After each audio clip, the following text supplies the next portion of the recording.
Morning breakfast ready ஆயிடுச்சு. வாங்க சாப்பிட்லாம். என்ன பிரேக்ஃபாஸ்ட்டுக்கு செஞ்சு வச்சுருக்கீங்க அப்படி தானே கேட்குறீங்க?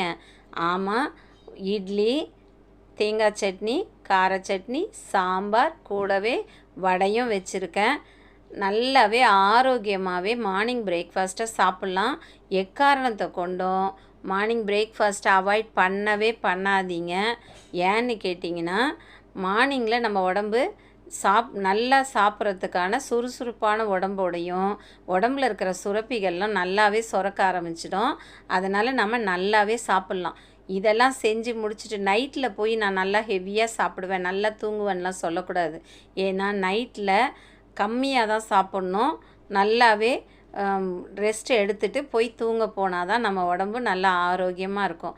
நம்ம உடம்புக்கு என்ன தேவைன்றதை தேடி பிடிச்சி சாப்பிட்டோன்னு வச்சுக்கோங்களேன், நாமளும் ஆரோக்கியமாக இருக்கலாம், நம்ம உடம்பும் நம்ம சொல்கிற வேலையெல்லாம் செய்யும்.